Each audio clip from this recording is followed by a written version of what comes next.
Good evening, नमस्ते। मैं रामवत। आज part third IRDA unified non distribution intermediaries regulation तो जो ड्राफ्ट नोटिफिकेशन आया हुआ है उसका पार्ट थर्ड मीन्स पार्ट 1 और 2। पार्ट 1 था इंश्योरेंस रिपोजिटरी के लिए, पार्ट 2 था TPA के लिए। दोनों एक वीडियो में हो गए पहले। अब ये पार्ट थर्ड बड़ा टॉपिक है, तो ये इस वीडियो में है। तो पार्ट थर्ड में सर्वेयर एंड लॉस असेसर से संबंधित ये पूरा रेगुलेशन है। इसको समझने की कोशिश करते हैं। This part has been added in accordance with the part 1 and part 2। अब जो पार्ट 1 एंड पार्ट 2 के अकॉर्डिंग इसको ऐड किया गया है। And prescription in the IRDA, जो IRDA ने जैसा भी प्रेस्क्रिप्शन दिया है, किसको देखते हुए, regulation 2015, surveyor and loss assessor regulation 2015। अब वो सिर्फ अब रह जाएगा मास्टर सर्कुलर के रूप में रह जाएगा। बाकी ये रेगुलेशन काम करेगा, इस के बेस पे सारा सर्वेयर का मैनेज किया जाएगा। 58 इसका सेक्शन 58 है। अभी तक हमने 57 तक उसमें देखा था, पार्ट 1 और 2 को मिला करके। 58 में सर्वेयर एंड लॉस असेसर बनने के लिए क्या कंडीशंस हैं, कैसे बनेगा, क्या करना चाहिए, वो एप्लीकेशन कैसे जाएगी, उस पर बताया गया है। Application for and matters related to grant of licence to individual surveyors and loss assessors. तो every person who is a student member defined under these regulations and intending to act as SLA in respect of the general insurance business shall apply to the authority for grant of license in the manner and along with the documents as may be specified by the authority from time to time change करते रहते हैं, and specified by the authority, and application form shall be made available online by the IRDA form online करेंगे। Online का मतलब ये है, देखिए समझिए, स्टूडेंट मेंबर कौन है ये इसमें डिफाइंड है। स्टूडेंट मेंबर के लिए एक थोड़ा सा हम बता देते हैं कि स्टूडेंट मेंबर वो होता है जिसने IRDA में एनरोल किया, स्टूडेंट मेंबरशिप ली, इंस्टीट्यूट की ट्रेनिंग किसी सर्वेयर के अंडर में कर रहा है, उसकी ट्रेनिंग कंप्लीट हो गई और एग्ज़ाम ट्रिपल का IRDA ने डायरेक्शन, IRDA के डायरेक्शन के अनुसार चाहे ट्रिपल आई एग्ज़ाम ले, चाहे इसला एग्ज़ाम ले, चाहे IIRM ले, तो जो एग्ज़ाम पास कर चुका है वो स्टूडेंट मेंबर है, वो अप्लाई कर सकता है लाइसेंस के लिए। लाइसेंस वहाँ से मिलने के बाद फिर लाइसेंसिएट मेंबरशिप लेगा इंस्टीट्यूट की, तब वो जाकर सर्वेयर बन जाएगा। एलिजिबिलिटी क्राइटेरिया में क्या है, प्रोफेशनल क्वालिफिकेशंस हैं, टेक्निकल क्वालिफिकेशंस हैं, इंश्योरेंस की क्वालिफिकेशंस हैं और एकेडमिक क्वालिफिकेशंस है। आज की डेट में एकेडमिक इसलिए कह रहे हैं, जैसे BSc एग्रीकल्चर एकेडमिक हो गई, BTech है, ये प्रोफेशनल डिग्री हो गई, MBA है, प्रोफेशनल डिग्री हो गई। तो ऐसी आज की प्रोफेशनल MBA लॉजिस्टिक मैनेजमेंट वालों को भी परमिशन कर दिया, पहले नहीं था, अभी परमिशन कर दिया है, मरीन कार्गो में कर सकते हैं। ठीक है, तो ऐसी ऐसी क्वालिफिकेशन ऐड करते रहते हैं, बढ़ाते रहते हैं, और पहले से भी प्रेस्क्राइब्ड है, रेगुलेशन 15 के अनुसार ही है, अभी कोई ज़्यादा कोई चेंज नहीं आए हैं। तो ये और ट्रेनिंग मैं इसको बहुत शॉर्ट में बता रहा हूँ, क्योंकि पूरा पढ़ने में तो बहुत दिक्कत होगी, तो मैं उसका एक सारांश बता रहा हूँ। पेमेंट ऑफ फीस जो प्रेस्क्राइब्ड होगी, नॉन रिफंडेबल है, वो देना पड़ेगा। और जो भी इंफॉर्मेशन कोई लाइसेंस के लिए सीख करने के, लाइसेंस लेने के लिए दे रहा है, वो करेक्ट होनी चाहिए। अगर उनकी करेक्ट नहीं होने की दशा में IRDA के पास पूरी पावर है कि वो सस्पेंड कर देगा, रिजेक्ट कर देगा, रिफ्यूज़ कर देगा, और किसी का लाइसेंस अगर बन भी गया है तो वो लाइसेंस कैंसिल कर देगा ये। और सेक्शन 8 है कंसीडरेशन ऑफ एप्लीकेशन। इसमें अथॉरिटी के पास जो है ना, considering the application made under regulation 51 है द ग्रांट लाइसेंस, अगर सारे कुछ कंप्लीट है तो वो लाइसेंस को इशू कर देता है, और लाइसेंस मिल गया तो आप लाइसेंसिएट मेंबरशिप लीजिए, वो जो है ना अपना लाइसेंस लेकर के बाहर आइए, SMP बैठिए, SMP भी कैंसिल ख़त्म होने वाली है, डायरेक्ट इंश्योरेंस कंपनियों में इम्पेनलमेंट होंगे और आप काम चालू कीजिए। एरिया वाइज काम का है, और एरिया वाइज काम के लिए अगर आप नहीं लड़ेंगे, सर्वेयर इकट्ठे नहीं रहते हैं, तो दूसरे एरिया वाले काम करते हैं। हम लोग यहाँ पे हैं, देखते हैं कि जो ना कंप्लेंट से कंप्लेंट आती रहती है कि भई मथुरा में कोई, अलीगढ़ में कोई, आगरा में, सब दिल्ली के लोग जा रहे हैं या कहीं के जा रहे हैं, मेरठ के लोग कहीं जा रहे हैं, मथुरा मुरादाबाद के लोग कहीं जा रहे हैं, मुरादाबाद में कोई कहीं से आ रहा है, ये गलत है। इन सबको सर्वेयर को ही देखना है। वो इंश्योरेंस कंपनी वाले तो अपना एडवांटेज लेते हैं। वहाँ तो अधिकारी बैठा हुआ है और आपकी संख्या को देख करके उसको तो लगता है कि इनको जो है ना बेवकूफ़ बनाओ और हटो। तो वो सब चीज़ें हैं, ये बहुत सरेआम हम किसी पे एलिगेशन नहीं लगा रहे हैं, लेकिन ये एकदम प्रैक्टिस में है हमारे देश में। ये छिपी हुई चीज़ें जो है ना गलत है। करप्शन पूरी तरह से व्याप्त है, लेकिन हम लोग कहते हैं करप्शन को चुप्पी से बोलो, धीरे से बोलो, बोलो ही मत। करप्टेड लोग मज़ा मारते हैं उसका। तो ये चीज़ें हैं। एंड ग्रांट ऑफ लाइसेंस अगर सारे कंप्लीट हैं, डॉक्यूमेंट कंप्लीट है, मेंबरशिप है, स्टूडेंट मेंबरशिप है, एग्ज़ाम पास किया हुआ है और किसी तरह की कोई दिक्कत नहीं, तो IRDA आपको लाइसेंस दे देती है। ये बहुत डिटेल में लिखा हुआ है, पढ़ने के लिए है, आप पढ़ लीजिएगा, लेकिन हम बता रहे हैं, सिंपली बता दे रहे हैं। और लाइसेंस की वैलिडिटी को पे आप हम आते हैं, 3 साल का इन्होंने कर दिया, क्योंकि हमारा जो सर्वेयर एंड लॉस असेसर का लाइसेंस पहले 5 साल का होता था। इसे अलग श्रेणी में रखा गया था, कोई इंटरमीडिएट की श्रेणी में नहीं आता था। ये एक इम्पॉर्टेंट चीज़ बनाई गई थी और एक इंस्टीट्यूट में भी इसका नाम है। आप ये मान के चलिए कि जो है ना वो हमें हमारे इंस्टीट्यूट को जगह मिली है इंश्योरेंस एक्ट में जगह मिली है, हम लोगों को मिली है, हमारी क्वालिफिकेशन को मिली है और हमें इसलिए रखा गया है कि हम जो है ना प्रोटेक्ट करेंगे। हमारे बेस पे ही protection of right of insured people संभव हो पाएगा। IRDA वहाँ बैठ करके कोई भी IRDA का चेयरमैन या मेंबर कुछ नहीं कर सकता है। एक हम बीच एक कड़ी हैं इंश्योरेंस कंपनी के और इंस्टीट्यूट के बीच में, जो जस्टिस करेंगे, न्याय देंगे। ये मान करके पार्लियामेंट में ये पास हुआ था, तभी से सर्वेयर एंड लॉस असेसर बनाया गया है। लेकिन हमारे लोगों ने जो भी करते करते चले आए और जो जैसा भी रहा, लेकिन आज तक हम प्रूव नहीं कर पाए। अपने आप को प्रूव कर लिए होते, बहुत बड़ी वैल्यू होती। ये इंश्योरेंस कंपनी का जो क्लर्क आपको बुला लेता है, जो इंश्योरेंस कंपनी का असिस्टेंट मैनेजर और डिप्टी मैनेजर बुला लेता है, ये आ जाओ जी, वो आ जाओ जी, फलाना आ जाओ, हाँ देखिए, वो बुला सकते हैं।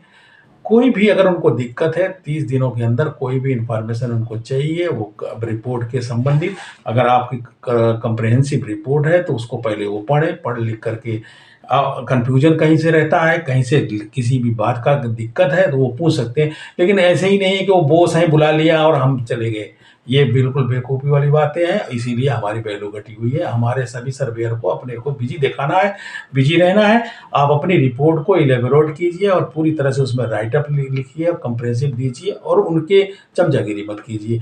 तो वो आपके बॉस नहीं हैं। वो अगर कोई अपॉइंट कर रहा है तो इसका मतलब वो बॉस हो गया नहीं, हो गया। और अभी नई पीढ़ी जो आ रही है 8 साल में, इंश्योरेंस का ABCD भी नहीं जान पाती, वो मैनेजर बने हुए हैं। वो तो सोचता है कि हम ससुरा का 60 साल के सर्वेयर को बुला लेंगे, जिसने 40 साल सर्वे का काम किया है, 25-35 साल, उसको बुला लेंगे, वो तो चला जाएगा तोड़ा हुआ है। बीटेक तुमने आज किया है, 10 साल पहले किया है, 7 साल पहले किया, वो बीटेक किया हुआ, BE किया हुआ 40 साल का पुराना आदमी है। 40 साल पहले का BE किया हुआ आदमी और कितनी दुनिया देखा हुआ है। अगर कहीं नौकरी पे होता तो वो पता नहीं उस डिपार्टमेंट का हेड होता, कहीं का चीफ इंजीनियर होता, सुपरिटेंडिंग इंजीनियर होता। तुम उनको बुला रहे हो, उसको कह रहे हो कि अपने आप गौर करवाते हो। चलिए, ये तो अपने मैटर हैं। 59 में जो है ना फ्रेश कारपोरेट लाइसेंस के लिए है। कारपोरेट का लाइसेंस भी सेम उसी तरह का है, इंडिविजुअल बेस का लाइसेंस है। और दो लोग सरेंडर करते हैं, फिर कंपनी फॉर्म करते हैं, दो का सरेंडर होता है, कारपोरेट लाइसेंस बन के आ जाता है। लेकिन सर्वे का काम इंडिविजुअल कैपेसिटी में ही है, एज ए डायरेक्टर, पार्टनर और एम्प्लॉई इन्होंने जोड़ा हुआ है। एम्प्लॉई को अभी हम लोग कंसीडर नहीं कर रहे थे, लेकिन वो एम्प्लॉई का मतलब इंश्योरेंस कंपनी का एम्प्लॉई नहीं, एम्प्लॉई का मतलब कोई भी सर्वेयर एंड लॉस असेसर जिसका काम नहीं चल रहा है, वो किसी सर्वेयर फर्म में, कारपोरेट फर्म में नौकरी कर रहा है, तो वो एम्प्लॉई, वो सर्वे करेगा, लॉस असेसमेंट करेगा, अपनी रिपोर्ट देगा, रिपोर्ट में साइन करेगा, काउंटर साइन डायरेक्टर वगैरह करेंगे, कंपनी का डायरेक्टर लोग करेंगे। लेकिन डायरेक्टर भी अपनी हैसियत में ही करेंगे जिसपे उनको इंडिविजुअली लाइसेंस मिला हुआ है। मोटर, मिसलेनियस, इंजीनियरिंग, फायर, जो भी उनको जो है ना जनरल इंश्योरेंस की जो भी सब्जेक्ट हैं उन पे मिला हुआ है, तो वो उसी पे अथराइज है, उसके आगे नहीं कर सकता है। ये चीज़ें जो है ना बहुत क्लियर हैं, लेकिन फिर भी कई जगह जो है ना लोग भ्रांति में रहते हैं, वो भ्रांतियों को हमें दूर रखना है, समझना है। और सब लोग जो एम्प्लॉई हैं उसके, वो भी अपनी कैपेसिटी में करेंगे, डायरेक्टर भी अपनी कैपेसिटी में करेंगे, पार्टनर भी अपनी कैपेसिटी में करेंगे, तो कोई दिक्कत नहीं आएगी।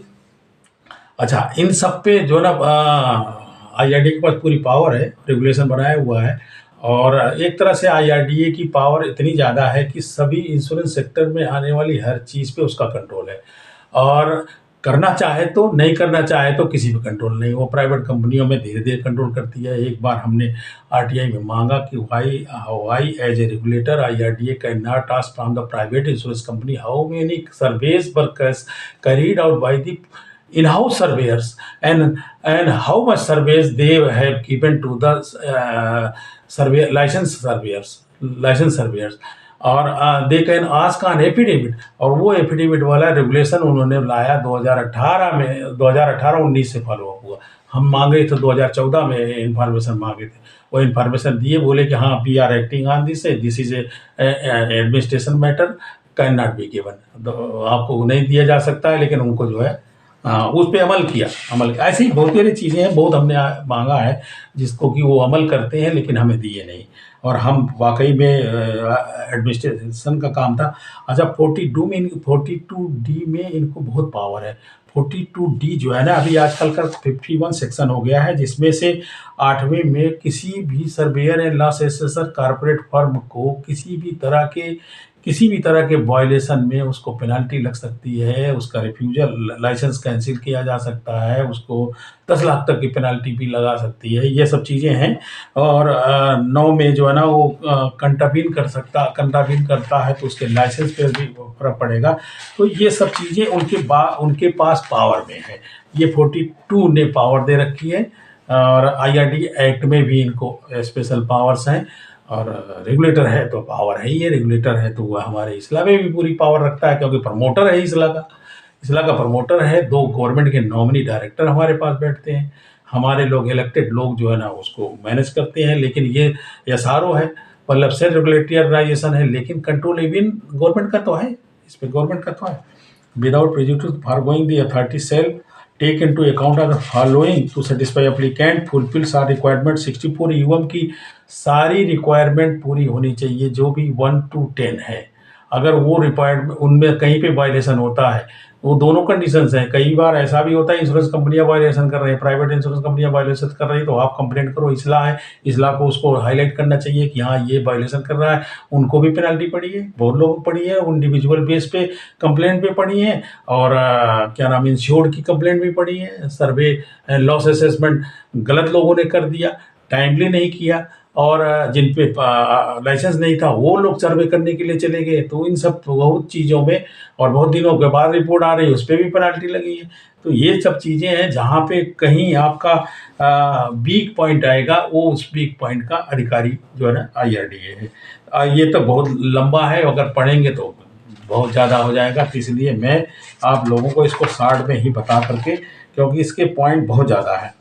अच्छा, लाइसेंस की जो वैलिडिटी 3 साल की कर दिया है, वो वही हमारा जो लाइसेंस पहले इशू होता था, वो उसके बेस पे था कि पार्लियामेंट में डिस्कशन होने के बाद ये हुआ कि 2 इंश्योर्ड और इंश्योरर के बीच में एक तीसरा पक्षकार होना चाहिए, जो तीसरा ऐसा आदमी क्वालिफाइड होना चाहिए, उसकी क्वालिफिकेशन ऐसी होनी चाहिए जो इस विषय का मतलब ज्ञानी हो, ऑटोमोबाइल का ज्ञानी हो, इंजीनियरिंग का ज्ञानी हो, मरीन का ज्ञानी हो, मिसलेनियस के आने वाले जितने भी इंजीनियरिंग आइटम्स का उनका ज्ञानी हो, और जो है ना अपने एलओपी का उसको अच्छा जानकारी हो, अकाउंट्स की अच्छी जानकारी हो। हाँ, अभी एग्रीकल्चर के विषय में जो पढ़ा हो, जैसे बीएससी एजी वाला पढ़ता है, बीटेक एजी वाला पढ़ता है, तो ऐसे लोगों को ये सब चीज़ें जो है ना है, ये प्रिस्क्रिप्शन में है, प्रिस्क्राइब करके जो है ना। तो इन लोगों को लाइसेंस जो हमें सर्वेयर एंड लॉस असेसर को मिलता था, वो 5 साल के लिए था। बीच में इन्होंने देखा कि हमारे यहाँ जो इंश्योरेंस एक्ट में लिखा हुआ है इंश्योरेंस इंटरमीडियरी, तो हमें भी उसी में ला करके इन्होंने बीच में घुसेड़ दिया और हमारा लाइसेंस 3 साल का कर दिया। और हालांकि हम एक तरह से नॉन डिस्ट्रीब्यूशन में अब डाल दिए हैं, तो नॉन डिस्ट्रीब्यूशन में इंश्योरेंस रिपोजिटरी हो गया, टीपीए हो गया। टीपीए पे बहुत वास्ट पावर है, टीपीए के पास तो पैसे देने की भी पावर है, वो तो क्लेम देने की पूरी पावर है, सर्वेयर पे नहीं है वो। तो वो सर्वेयर पे पावर नहीं है। तो ये जो है ना, none of the director and partner. अच्छा, दूसरा यहाँ पे रूल्स रेगुलेशन इन्होंने सारे बनाए हैं कि और जो कॉर्पोरेट लाइसेंस इशू हो रहा है, उस लाइसेंस के इशू होने के तक पूरी प्रिकॉशंस हैं, और उस प्रिकॉशंस को सबको बताया जाता है। और उसमें आईआरडीए के अपने रेगुलेशंस हैं, उनका कोड ऑफ, हमारा जो कोड ऑफ कंडक्ट है, कोड ऑफ इथिक्स है, इसलिए की कोड ऑफ कंडक्ट आईआरडीए का है। उन सब से पार्टनर हो या चाहे डायरेक्टर हो या जो उसका एम्प्लाई हो, कॉर्पोरेट का एम्प्लाई हो, वो अपनी हैसियत अपने लाइसेंस के बेस पे ही काम करेगा। लाइसेंस में अगर सी कैटेगरी है तो वो सी कैटेगरी का ही सर्वे करेगा। अगर फायर अकेले का है तो फायर अकेले ही करेगा, मोटर अकेले का है तो मोटर अकेले ही करेगा, चारों का है तो चारों डिसिप्लिन में करेगा। और सबसे बड़ी बात यह है कि कॉम्पिटेंसी नहीं है तो बिल्कुल नहीं करेगा। अगर उसे बिल्कुल नहीं पता, उसके हाथ पांव फूल जाते हैं फायर को देख करके, या फायर के लॉस की रिपोर्ट कैसे बनाएगा, तो उसे जाना नहीं चाहिए, उसे मना कर देना चाहिए। और ये चीज़ें हैं। कोड ऑफ कंडक्ट जो है बहुत अच्छा है और हमें फॉलो करना चाहिए। कोड ऑफ कंडक्ट पे सर्वेयर कैसे बनते हैं, क्या क्या डॉक्यूमेंट है, उस पर अलग वीडियो बनी हुई है। ये तो मान के चलिए कि इस पर 10 वीडियो बन सकती है, और मेरी 10 वीडियो ऑलरेडी हैं इस पर।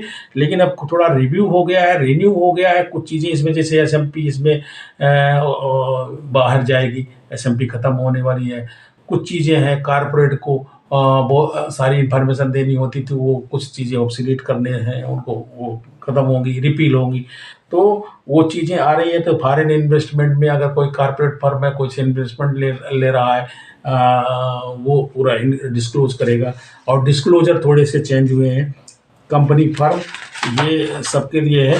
फी स्ट्रक्चर का वही है, नॉन रिफंडेबल कॉर्पोरेट वालों का भी है। और रिन्यूअल जो है ना, अब रिन्यूअल पे आते हैं। रिन्यूअल बहुत बड़ी दिक्कत वाली बात है, सर्वेयर रिन्यूअल नहीं कर पाते। रिन्यूअल के लिए है अथॉरिटी क्या करती है, अथॉरिटी ने जो है ना वो रिटर्न का पेस बनाया हुआ है।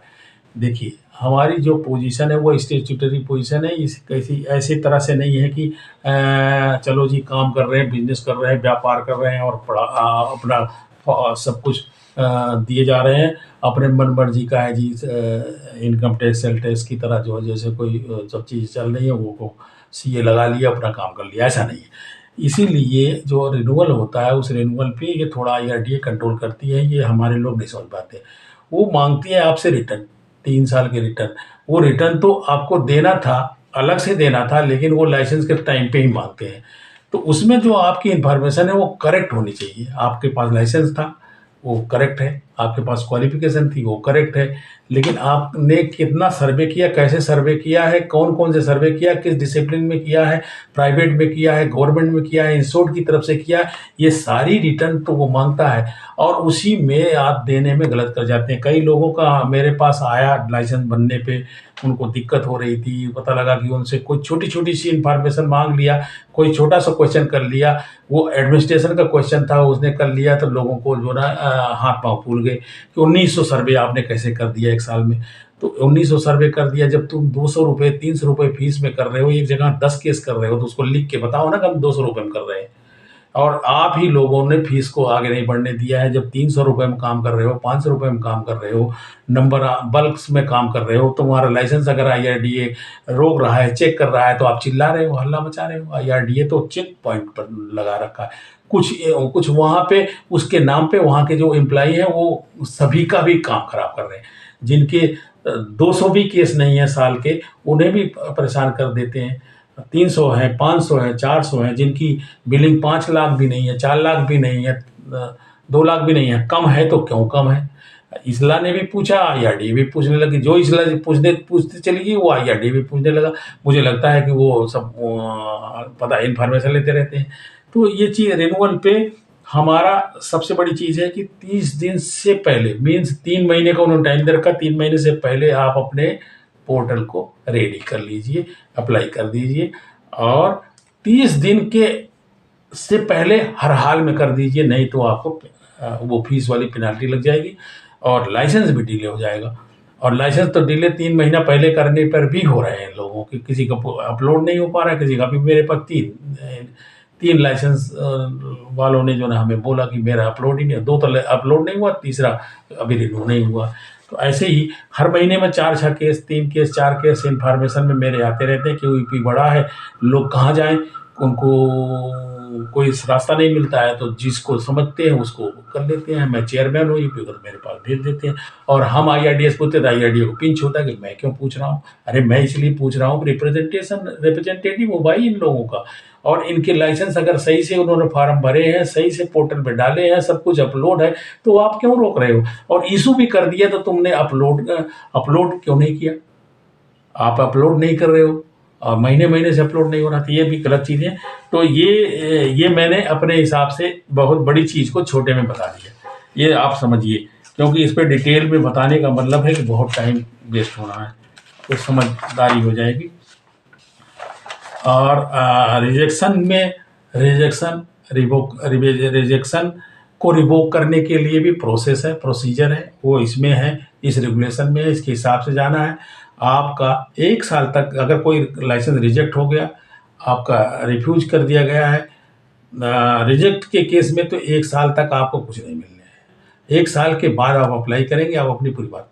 और रिजेक्शन तभी होगा जब तक आपको प्रॉपर हियरिंग, आपकी रिप्रेजेंटेशन आपका, और आपको हियर नहीं कर लिया गया, सुना नहीं गया मतलब कि एक रीजनेबल ढंग से आपकी सारी बातें सुनी गई, रिप्रेजेंटेशन को सुना गया, उसके बाद भी IRDA अथॉरिटी सेटिस्फाइड नहीं है, इसलिए उसने रिजेक्ट कर दिया।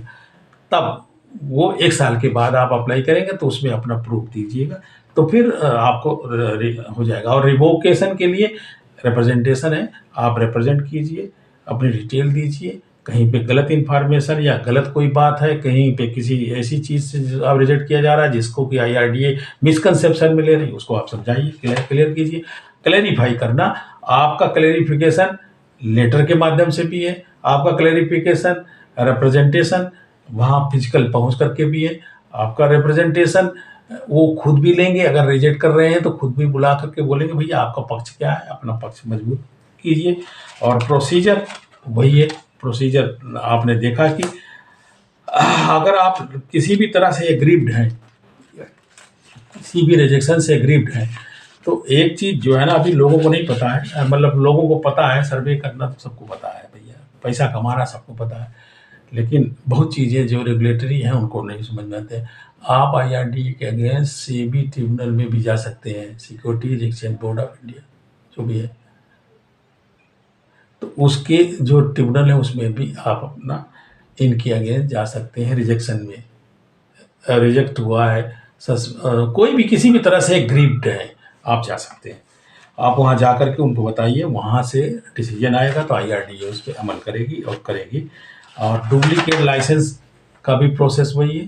डुप्लीकेट लाइसेंस के लिए म्यूटिलेटेड हुआ है और जो ना ख़राब हो गया है, गिर गया है, FIR उसकी चाहिए, मतलब सब जो जैसे है, म्यूटिलेटेड है तो वो जैसे म्यूटिलेटेड है वैसे लगा करके दीजिए, भैया मेरे म्यूटिलेटेड हो, मिस हो गया, गिर गया, उसका FIR करके दीजिए, उसको डिटेल दीजिए, तो वो जो लाइसेंस आपको मिलेगा बचे हुए पीरियड तक का ही मिलेगा, और उसमें डुप्लीकेट अलग से लिखा रहेगा।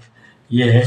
अब चैप्टर 5 जो है ना, वो सर्वेयर एंड लॉ असेसर का कॉन्स्टिट्यूशन था, वो खत्म हो गया, उसकी जगह पे इसला बन गई, तो इसला अपने आप करेगी। 67 ये है हमारा सेक्शन था, वो खत्म है। 37 कॉन्स्टिट्यूट कमेटियों में, तो पहले कमेटी बनाती थी, उसका सर्वेयर कमेटी का मेंबर होता था, 2 मेंबर होते थे, वो सब चीज़ें खत्म हो गई हैं। और कमेटी कैसे काम करेगी वो अभी भी इसमें लिखा पड़ा है, लेकिन वो इसला के हाथ में सारी आ गई है, इसला बनने से जो ना। और अपॉइंटमेंट ऑफ सर्वेयर क्या है? अपॉइंटमेंट ऑफ सर्वेयर का मतलब आप ये समझिए कि इंश्योरेंस कंपनियां कैसे लगाएंगी। No person or a firm or company select as a SLA without being licence under section 58, 59। पहले वहाँ रेगुलेशन के माध्यम से था, पहले IRA के हिसाब से था, फिर इंश्योरेंस एक्ट के हिसाब से 64 यूएफ के हिसाब से हुआ, फिर अब जो है ना रेगुलेशन बने तो 2015 के हिसाब से था। अब इस रेगुलेशन के 58 और 59 के हिसाब से, 58 और 59 के हिसाब से वो फार्म का नाम भी बदल गया।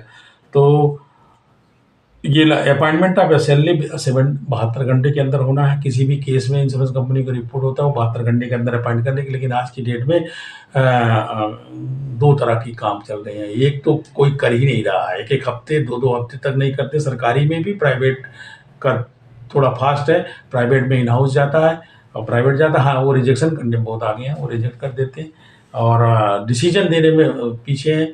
कई बार वो दिक्कत हो जाती है। इनके यहाँ भी डिसीजन गवर्नमेंट में भी आजकल नहीं होता है। जो नई पीढ़ी आई हुई है, असिस्टेंट मैनेजर, डिप्टी मैनेजर बन गए हैं, उनको ये भी नहीं समझ में है कि हम इंश्योर्ड को सर्विस दे रहे हैं कैसे देंगे, डीलर को सर्विस दे रहे हैं कैसे देंगे, या डीलर हमें इंश्योर्ड को सर्विस दे रहा है वो कैसे देगा। ये सब चीज़ें बहुत मतलब थोड़ी सी अंडर स्कोर्ड है। तो और लोग जो है ना अपने अपने जिम्मेदारियों पे थोड़े से अमल नहीं कर रहे हैं। अच्छा, ड्यूटीज एंड रिस्पॉन्सिबिलिटीज पे आइए। सर्वेयर का भी, हम सर्वेयर पे ही बात कर रहे हैं, बाकी चीज़ें बहुत लंबी हो जाती हैं। Duties and responsibilities of surveyor and loss assessor itself with the duty of every surveyor and loss assessor to investigate the claim, manage the claim, quantify the loss, and validate and deal with the losses whether insured or not. Insurance हुआ है नहीं हुआ है उसका deal loss कर। Investigate, सबसे पहले investigate. आज की डेट में क्या है कि छोटी सी बात हुई और एक एक साल के बाद आपने रिपोर्ट दिया, इंश्योरेंस कंपनी ने उसमें इन्वेस्टिगेशन बाद में लगा दिया छोटी सी बातों पे। तो अब कमी कहाँ पे आ गई। अब इन्वेस्टिगेट तो सर्वेयर ने पहले से कर लिया था, उसे अपनी पूरी रिपोर्ट देना चाहिए कि मैंने अपने ऑब्जर्वेशन में दिया। अगर आपने इन्वेस्टिगेट किया, कोई पॉइंट आया तो तुरंत इंश्योरेंस कंपनी को बताइए। एक साल के बाद इंश्योरेंस कंपनी लगाएगी अगर कोई इन्वेस्टिगेटर, तो इंश्योर्ड को भी डिप्रीविएशन होगा और गैराज को भी डिप्रीविएशन होगा अगर कैशलेस उसने दिया होगा तो। ये है। The duties and responsibilities of surveyor and loss assessor shall be the duty of every surveyor to investigate, manage, quantify, validate, and deal with the losses, whether insured or not, arising from any contingency and report thereon to the insurer or insured। जो भी लगाएगा उसी को report करना है। वो ensure लगाएगा तो इंश्योर को, इंश्योर्ड लगाएगा तो इंश्योर्ड को, क्योंकि आपको दोनों लगा सकते हैं। अभी इंश्योर्ड लगाता नहीं है, मैंने एक इंश्योर्ड का लगाया हुआ सर्वे किया है, उसको पेमेंट हुई, उसको हमारी वाली भी पेमेंट हुई, इंश्योरेंस कंपनी ने वो भी पेमेंट दिया है। प्राइवेट कंपनी थी, टाटा एजी, सॉरी टाटा एजी, हाँ जो भी है टाटा एजी थी, ठीक है। Stipulated in the time regulation पे बार बार रेगुलेशन आते रहेंगे। जो भी कोड ऑफ कंडक्ट IRDA का है वो काफ़ी बड़े पॉइंट है, सबको पता है, उसको फॉलो अप करना है, उनको फॉलो करना। फंक्शंस ऑफ द इंस्टीट्यूट का फंक्शन देखिए, जो भी हमारा आर्टिकल ऑफ एसोसिएशन है उसके हिसाब से उसे काम करना है। IRDA के भी कुछ डायरेक्शन होते हैं, लेकिन IRDA के डायरेक्शन अगर इसके आर्टिकल ऑफ एसोसिएशन के इन्फ्रिंज कर रहे हैं, एग्रावेट कर रहे हैं तो नहीं करना है, वो नहीं करना है, ना करना चाहिए।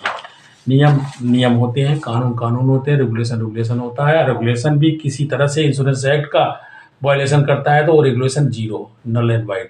अगर किसी भी कॉन्स्टिट्यूशनल प्रोविजन का विरोधाभासी है तो वो भी इन्फ्रिंजमेंट है, या किसी भी तरह से कहीं से मैच नहीं कर रहा है तो वो भी नहीं चलेगा।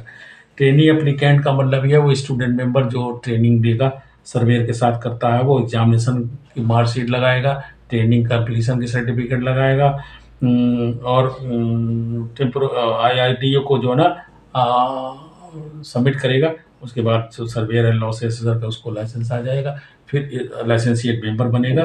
73 में है institute shall maintain register of, सभी सर्वेयरों का रजिस्टर बना हुआ। रजिस्टर बनने का मतलब हमारी लिस्टिंग है, हम रजिस्टर में रोल्ड हैं, हमारा नाम है, वही रजिस्टर करेगा। अथॉरिटी में काज द पब्लिकेशन, अथॉरिटी उसको पब्लिश करेगी, पब्लिश करती है जब भी आता है करती है। Submission of the return of surveyor, licence के रिन्यूअल के टाइम में सबमिशन हम करते हैं। और authority submit the annual statement भी हम उसमें ही लेता है, वो हमसे उसमें लेता, मतलब जो रिन्यूअल है उस रिन्यूअल में हमारी पूरे 3 सालों का इतिहास आ जाता है। लेकिन हम उस इतिहास के देने में कोई गलती कर जाते हैं तो क्वेश्चन आ जाता है, क्वेश्चन को पूरा करने में हम कई बार परेशान हो जाते हैं। हमारा लाइसेंस 4 जनों का गलत इशू आ गया, 5वां आदमी ऐसे ही परेशान हो जाता है, 5वें का लाइसेंस वो रोक देते हैं, वो सोचते सब ऐसे ही हैं। Submission of report by the insurer को इन्होंने पावर दिया, पहले वाले रेगुलेशन में भी पावर दिया था कि वो रिपोर्ट देगा। वो क्या रिपोर्ट देगा, वो खुद भी इंश्योरेंस कंपनी में कोई कंप्लेंट इंटरटेन नहीं होती है एम्प्लॉई के अगेंस्ट में, और जिस एम्प्लॉई को पता है मेरे अगेंस्ट में कोई कंप्लेन इंटरटेन नहीं होगी, तो वो एम्प्लॉई हमारे सर्वेयर एंड लॉस असेसर की करेक्टर सर्टिफिकेट बनाएगा, वो गलत है। मेरे हिसाब से ये बिल्कुल सही नहीं है, क्योंकि जब आपने इंडिपेंडेंट बनाया है तो वो क्या रिपोर्ट देगा? आपको पूरी रिपोर्ट लेनी है तो इंश्योरेंस कंपनी का 10 नंबर होना चाहिए, बाहर के लोगों का 20 नंबर होना चाहिए, इंश्योर्ड का 25 नंबर होना चाहिए। ये सब ऐसे करके 100 नंबर बनाओ, तब जा करके इन सर्वेयर के विषय में सही पता लगेगा। तो इंश्योरेंस कंपनी तो पता नहीं किसी को पहलवान बना देगी और किसी को जो है ना गलत बना देगी। पहलवान तो जो है ना, जो कहते हैं ना कि पहलवान कौन है, उसका अपना राजा होगा तो वो पहलवान हो जाएगा। तो ये चीज़ें हैं, इंस्पेक्शन है अथॉरिटी में, और अथॉरिटी के पास पूरी पावर है कि आपके ने जितने भी आपने रिकॉर्ड बनाए हैं, जितने सर्वे किए हैं, आपके पास जो सर्वे अथॉरिटी से अप्रूव्ड रजिस्टर बनाने का जो फॉर्मेट है, उसके हिसाब से आपके पूरे को इन्वेस्टिगेट कर सकता है, करवा सकता है। और कॉर्पोरेट के लिए ज़्यादा है, इंडिविजुअल में जो बड़े काम कर रहे हैं, इंडिविजुअल में भी कॉर्पोरेट से बड़े-बड़े काम, कुछ कॉर्पोरेट तो 50,000, 1 लाख रुपए, 50 लाख और 25 लाख रुपए कमाने में उनकी हालत तंग हो रही है। कितने इंडिविजुअल हैं 1.5 करोड़ रुपए में कमा रहे हैं, वो इंडिविजुअल को तो IRDA 2 मिनट में पकड़ लेना चाहिए, उनके लाइसेंस को सबसे पहले सीज कर देना चाहिए, और वही नेता बन जाते हैं। सबसे बड़ी बात यह है कि इंडिविजुअल आदमी कैसे 1 करोड़ का काम कर सकता है? कॉर्पोरेट वाला तो मान लीजिए कि 4 डायरेक्टर मिलके हो गए, 25-25 पर 100, 1 करोड़ हो गया। लेकिन एक इंडिविजुअल सर्वेयर जो 1 लाख की बिलिंग कर रहा है, वो किसी भी हालत में इस प्रोफेशनल, ये जितने भी हमने रूल्स रेगुलेशन फॉर्मेट प्रोविजंस देखे ना, इसके बेस पे अगर हम जाते हैं तो वो कभी नहीं काम कर सकता है। तो ये तो एकदम सीधा सा वायलेशन है, उसे तो पकड़ करके उसका लाइसेंस तो कुछ दिनों के लिए सस्पेंड कर दो, काम कर। SLA shall provide the information, authority shall communicate the finding। जो भी ऐसा अथॉरिटी जो है ना उसको सारी किसी भी तरह से एग्री जो आदमी है, कोई रिप्रेजेंटेशन देता है तो उसका पूरी तरह से वो इंक्वायरी करेगी, जांच करेगी, जांच करने के बाद अपनी रिपोर्ट देगी, और जो कोई रिपोर्ट दिया हुआ है उसको भी वो कंसीडर करेगी या नहीं करेगी, वो उसका एनालिसिस देख करके। कई बार ऐसा होता है कि by the way insurance company ने 22 तक ढंग से दे दिया, किसी आदमी को लगाएगा वो 22 रिपोर्ट दे दी, तो वो कंसीडरेशन मतलब उस पर उसका रीजनेबलनेस है। लेकिन वो रीजनेबलनेस कितना फॉलोअप होता है वो भगवान जाने, वो उनको देखना पड़ेगा। Voluntary surrender of the licence, कुछ लोग आपका लाइसेंस जो ना सरेंडर करना है तो आपको अप्लीकेशन देने पड़ेगा, वो सरेंडर जो ना वो जिस दिन आपका एप्लीकेशन वहाँ उनको रिसीव होगा उसी दिन से वो सरेंडर मान दिया जाएगा, और उसको आपको लेटर दे देंगे, जहाँ ज़रूरत होगी आप उसको लगा सकते हैं। Qualification required for licence SLA, जो क्वालिफिकेशंस हैं वो तो स्पेसिफाइड है, the qualification specified in the regulations are the perspective and shall be applicable after notification of these regulation. जब ये रेगुलेशंस का नोटिफिकेशन आ जाएगा, गजट में आ जाएंगे, तभी इसके हिसाब से फॉलोअप हो जाएगा। इसमें कोई ज़्यादा बड़ा चेंज नहीं आया है, क्योंकि वो भी जो पुराना है क्वालिफिकेशन का वही क्वालिफिकेशन का इसमें है। और मतलब आप ये मान के चलिए कि फायर में डिप्लोमा से लेकर के सभी क्वालिफिकेशंस हैं, कर सकते हैं। मोटर में ऑटोमोबाइल मैकेनिकल है, ये लमसम में। मिसलेनियस में कोई भी इंजीनियर कर सकता है, एसोसिएट फेलो उसका III का। और मरीन कार्गो में डिप्लोमा से लेकर के डिग्री, लेकिन मरीन हल में नहीं है। मरीन हल में सारी डिग्रियां नेवी की, नेवल की, और बीटेक और BSc इंजीनियरिंग MI है। क्राफ में BSc AG और बीटेक इंजीनियरिंग ये है। LOP में डिप्लोमा से लेकर सभी लोग हैं। तो ये क्वालिफिकेशंस तो वही है, मैक्सिमम वही है। मतलब एक हम 60 में बना दिए, पूरी बताने का मतलब कि power to frame guidelines. Authority के पास तो पूरी पावर है, वो बताया कि 42 में 42D में पावर है, 42E में बहुत पावर है, कंपनियों के लिए है। और क्या नाम से अपना जो है ना 110 में है, और 26 IRDA एक्ट में है। IRDA एक्ट में बहुत प्रावधान और भी हैं जहाँ पे उनको पावर मिलती है। Power of authority to issue clarification, इसके पास जो है ना क्लैरिफिकेशन किसी भी चीज़ का क्लैरिफिकेशन देने की इनके पास पावर है। कोई भी इन्होंने रेगुलेशन बना दिया, उस रेगुलेशन में कोई गड़बड़ गड़बड़ आ गई, कोई कमी आ गई तो वो क्लैरिफाई करेंगे, क्लैरिफाई करके उसको क्लियर कर देंगे। आईआरडीए के पास रिपील करना है, कोई भी रेगुलेशन रिपील करना है, कोई भी एक्ट नहीं, सिर्फ रेगुलेशन की इनकी पावर है, क्योंकि ये सब लेजिस्लेटर हैं, ये लेजिस्लेटर नहीं है, इन्हें तो एक्ट का कुछ नहीं कर सकते, आईआरडीए एक्ट का कुछ नहीं बिगाड़ सकते। ये सिर्फ रेगुलेशन बनाते हैं, उसको ये रिपील कर सकते हैं और उसको जो भी है उसमें।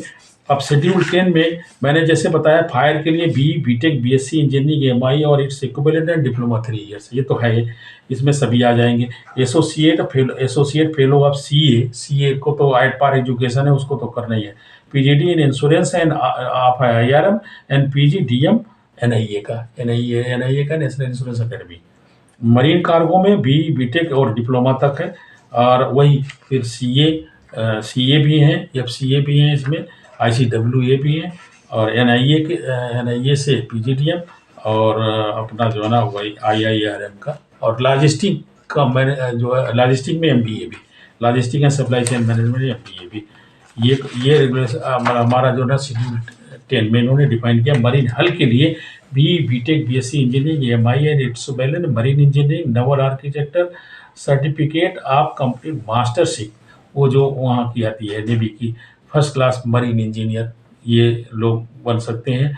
और इंजीनियरिंग में बी बीटेक डिप्लोमा भी 3 इयर्स का है, ये है। मोटर में B BTech automobile mechanical MI और डिप्लोमा 3 इयर्स का, उसमें मिसलेनियस में बी बीटेक डिप्लोमा 3 इयर्स सभी सीए हुए सब।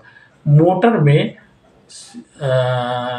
इंजीनियरों के अलावा कोई नहीं है, सीए भी नहीं है, कोई और भी नहीं है, एक्स वाई जेड कोई नहीं है मोटर में। लेकिन मिसलेनियस में कोई भी इंजीनियर, कोई सीए और इंश्योरेंस की क्वालिफिकेशन रखने वाला आदमी है, ये लमसम में समझिए। एलओपी में डिप्लोमा से लेकर के फेलो ट्रिपल आई का भी, और बी बीटेक और सी, ये है। क्रॉप इंश्योरेंस में बीएससी एजी और बीएससी एग्रीकल्चर टेक्नोलॉजी का और एग्रीकल्चर इंजीनियरिंग का, तो नो। और application should be surrender degree time to time, part time की डिग्री को भी इन्होंने एक्सेप्ट किया है। बहुत केस को किया था, किसी मतलब कुछ केस आए थे और किसी ने विजय सीरीज निकाल ली अपनी, तो पार्ट टाइम की जो भी डिग्री डिप्लोमा है वो भी इसमें एक्सेप्टेबल है। लेकिन ये है कि प्रोवाइडेड क्या है, यूजीसी से अप्रूव्ड यूनिवर्सिटी होनी चाहिए, या और जो ना अपना सीएमए और आईसीडब्ल्यूए को इनको एट पार माना, आईएलएल को कोर्स को कंप्लीशन सर्टिफिकेट, एमआई के कंप्लीशन सर्टिफिकेट, एएमआईई के कंप्लीशन सर्टिफिकेट, इनकी कोई सर्टिफिकेट नहीं होती है, उसको उन्होंने माना। और एआईसीटी का अप्रूवल जरूरी है इंस्टीट्यूट के केस में। यूनिवर्सिटी की रिकग्निशन यूजीसी से कहा है, इंस्टीट्यूशन ऑफ द जो भी नेशनल इम्पोर्टेंस की यूनिवर्सिटी होती है, इंस्टीट्यूट होते हैं, वो सब उससे चलते हैं, मिनिस्ट्री ऑफ अपना एचआरडी से, ministry of national importance institute ministry of HRD के हैं। Examination passing relevant paper of SLD का एग्जाम पास करना जरूरी है। जो ट्रिपल आई ले रहा है इस समय, इसला भी ले सकती है, और वो भी कर सकता है, आईआरएम भी कर सकते हैं। तो एन एप्लीकेंट हुए सक्सेसफुली 5 एग्जामिनेशन पास कर लिया ऐसा, और ट्रेनिंग कंप्लीट कर लिया, ट्रेनिंग कंप्लीशन सर्टिफिकेट उसके हाथ में आ गया, इनरोल्ड ऑलरेडी है, 3 साल के अंदर का है, 3 साल के अंदर का है, उसको भी प्रावधान है, उनको हम बताएंगे। तो वो जो है ना वो सर्वेयर का लाइसेंस के लिए अप्लाई करेगा, लाइसेंस बन करके आ जाएगा, लाइसेंस मेंबर लेगा और फिर हमारा सर्वेयर बन जाएगा। शेड्यूल 11 में code of conduct for SLA, इसमें every surveyor and loss assessor shall behave ethically with integrity in the professional pursuits, and integrity implies not merely honesty, honesty का नहीं है, ऑल रेस्पेक्ट में आपको जो है ना ऑनेस्ट होना है, किसी ऑल रेस्पेक्ट में। And strive to objectivity in the professional business judgement, professional business judgement में जो है ना आपको जो भी, और बी इम्पार्शियल हमेशा रहना है। इम्पार्शियलिटी का मतलब ये हुआ किसी का पक्ष नहीं रखना है, कहीं पे कॉन्फ्लिक्ट ऑफ इंटरेस्ट है तो उसको बनाए रखना है, वहाँ पे आपको अपने आप को शो करना है कि भैया यहाँ कॉन्फ्लिक्ट ऑफ इंटरेस्ट है, मैं यहाँ काम नहीं कर सकता हूँ, नहीं जा सकता हूँ। Conduct himself with the country courtesy and coordination, सभी के साथ कोऑर्डिनेशन और कर्टसी में वो बात करनी है, करना है, काम को करना है और अपने काम को करना है, प्रोफेशनल तरीके से करना है। Network not work in those department, जिस डिपार्टमेंट में आपको लाइसेंस नहीं है उस डिपार्टमेंट का काम नहीं करेंगे, जिसमें कॉम्पिटेंसी नहीं है उस कॉम्पिटेंसी में उस डिपार्टमेंट में नहीं काम करेंगे। और ड्यू डिलिजेंस के साथ, केयर के साथ, स्किल और प्रॉपर रिगार्ड देखते हुए, टेक्निकल और प्रोफेशनल अपडेशन और स्टैंडर्ड्स को ध्यान में रखते हुए कोई भी सर्वे का काम करेंगे, असेसमेंट करेंगे, रिपोर्ट इशू करेंगे। ये है keep himself updated, proper record चाहिए, असिस्ट। और जो अपने जूनियर लोग हैं, छोटे लोग आने वाले हैं और लोगों को उनको असिस्ट करके, लोग डांट देते हैं, झाड़ देते हैं, मेरे पास क्यों टेलीफोन बहुत आते हैं, हम बड़े आराम से बात करते हैं, समझाते हैं, कई बार अपना टाइम वेस्ट करते हैं, अपने सर्वे को रोक देते हैं। सर्वे को रोक देने का मतलब कभी कभी हम सर्वे लेते भी नहीं है, सामने रहता है और उनको समझाने के चक्कर में हम सर्वे छोड़ देते हैं, ये भी है। Work only as a SLA और work only as a SLA in insurance business, not to undertake any business advisory. इसमें कोई बिजनेस एडवाइजरी नहीं लेनी है। जैसे पता लगा कि कुछ लोगों की किट है, सर्वेयरों की भी किट है, करोड़ों की किट है, उस किट पे जो है ना बीमा दे रहे हैं और सर्वे भी कर रहे हैं। इंडस्ट्री वाले में भी है, नॉन मोटर में भी उनकी किट है और सर्वे कर रहे हैं, ये सब गलत है। ये सब बिजनेस एडवाइजरी का कोई भी अलाउ नहीं है। और सर्वेयर के साथ सिर्फ सर्वेयर का बिजनेस ही, सर्वेयर के रूप में ही काम करना है और कंसल्टेंसी भी नहीं करनी है जहाँ पे कॉन्फ्लिक्ट आपका आ जाए। पता लगा आपने सर्वे किया, आप ही कंसल्टेंसी करना, या वैसे भी इंश्योर्ड की कंसल्टेंसी अगर आपको पूरी तरह से करनी है तो सर्वेयर का पैसा छोड़ करके पूरी तरह जाए। कुछ लोग हैं जो सर्वेयर भी हैं, कंसल्टेंसी भी करते हैं। अरे कोई एडवाइस देनी है या कुछ भी ऐसी चीज़ें हैं, ड्राफ्ट है, कोई पेपर है, किसी को कोई हेल्प है, वो आप किसी तरह से हेल्प दे सकते हैं अगर आपको नॉलेज है तो। लेकिन आप परसेंटेज वाइज, तुम्हारा 10 लाख का क्लेम है, 1 लाख मुझे दे देना, मैं आप पूरी कंसल्टेंसी करूँगा। इंश्योरेंस कंपनी में भी जाते हैं, प्राइवेट इंश्योरेंस कंपनी में जाते हैं और लेटर दूसरे के नाम से चिट्ठी बनाते हैं या अपने नाम से चिट्ठी बना देते हैं, पूरी उसकी हेल्प करते हैं। और छोटे मोटे पॉइंट होते हैं, उन पॉइंटों पे इंश्योरेंस कंपनियाँ 75% से लेकर 100% तक क्लेम दे ही देती हैं। तो लाख रुपए उस इंश्योर्ड भोले वाले से लोग ले लेते हैं, ये गलत है। अगर कुछ भी करना है, हेल्प भी करनी है इंश्योर्ड की, तो इंश्योर्ड की हेल्प उसके रीजनेबल कास्ट पे और सहायता दे करके उसे खुद अपने आप कर दीजिए ना, जो भी करना है वो अपने आप करेगा। Maintain A register of the survey work, survey work के लिए प्रिस्क्राइब्ड रजिस्टर है, वो उसको रजिस्टर बना कर रखना पड़ेगा, उसकी सारी डिटेलिंग है, उसको चेक किया जा सकता है। और दोनों पार्टियों को अपने अपॉइंटमेंट के लिए बताना पड़ेगा कि मैं अपॉइंट हो गया हूँ। और जो है ना, जहाँ पे कॉन्फ्लिक्ट आएगा उस कॉन्फ्लिक्ट आप इंटरेस्ट में आपको कोई कंसल्टेंसी नहीं करनी है, किसी से अनड्यू एडवांटेज नहीं लेना है, किसी से रिश्वत नहीं लेनी है, जिसको कहते हैं कि सर्वे फीस के अलावा कोई और कमाई करने के रास्ते नहीं बनाने हैं। करप्शन जिसको बोलते हैं, वो करप्शन में नहीं बढ़ना है। सर्वेयर लाइसेंस रूज एम्प्लॉय, अगर किसी कंपनी के आप एम्प्लॉई हैं, कंपनी मीन्स कॉर्पोरेट सर्वेयर के एम्प्लॉई हैं, पार्टनरशिप फर्म के एम्प्लॉई हैं, तो आपको एम्प्लॉई की हैसियत में सर्वे करेंगे और उसके अलावा अपने नाम पे कोई सर्वे नहीं करेंगे। पता लगा कि उधर एम्प्लॉय से तनख्वाह, कॉर्पोरेट सर्वेयर से तनख्वाह ले रहे हैं और अपने नाम पे भी कर रहे हैं, ये प्रावधान है। इस प्रावधान को फॉलो करना पड़ेगा। और अगर कंपनी के डायरेक्टर हैं तो डायरेक्टर की हैसियत से ही काम करना है, पार्टनर है तो पार्टनर की हैसियत से काम करना है और अपने इंडिविजुअल लाइसेंस के बेस पर करना है। Every surveyor and licensor who is employee of insurance company shall employ survey and assess the loss, और वो अपने ही अथराइज, जो आपके लाइसेंस में जो ब्रांचेज हैं, जो जनरल इंश्योरेंस की जो ब्रांचेज हैं, जैसे ये अभी हमने गिनती किया 7-8 ब्रांचेज हैं, क्रॉप से लेकर के मोटर मिसलेनियस इंजीनियरिंग फायर सबका, उनपे जो लाइसेंस है आप उस लाइसेंस के बेस पे काम करेंगे। डायरेक्टर पार्टनर का तो हो ही गया। Directors and partners of the company shall exercise reasonable and prudent oversight on all actions of SLA by the company and firm. अगर कोई आपका एम्प्लॉई है, वो सर्वे कर रहा है, तो उस पर डायरेक्टर की पूरी रिस्पॉन्सिबिलिटी होगी, वो साइन करेगा, उसके बाद आप काउंटर साइन करेंगे। Comply with the provisions of the act, IRDA act को और इंश्योरेंस एक्ट के जो भी प्रावधान है उनको कंप्लाई करना जरूरी है। और पार्ट सेकंड में एवरी एप्लीकेंट हुई जो student member shall behave with के लिए, ये पार्ट सेकंड में जो है ना, हमारा जो इंस्टीट्यूट है उसका कोड ऑफ एथिक्स जिसको बोलते हैं, कोड ऑफ, उनका कोड ऑफ कंडक्ट है, इनका कोड ऑफ एथिक्स है। तो बिहेव विद केली with the integrity, and integrity implies not merely honesty, ठीक है, not accept perform undertake any survey work and not issue a survey report, वो भी वही सेम सा है। Maintain at the all times proper recorded training, record of training का भी record रखेंगे। अगर किसी को ट्रेनिंग दे रहे हैं तो उसका ट्रेनिंग का रिकॉर्ड रखेंगे, और अपनी ट्रेनिंग का भी रिकॉर्ड रखेगा अगर कोई ट्रेनिंग है तो। Disclose all information relating to any proceedings initiated और इन्वेस्टिगेशन, कुछ भी हुआ है, इनिशिएट प्रोसीडिंग हुई है तो वो सबका इंफॉर्मेशन आपको देना है। Follow any other specified the authority from time to time, उसको देना, अथॉरिटी देना। Suspension and cancellation of licence और सेल्ले, मैंने इस पर काफ़ी डिस्कशन कर लिया है।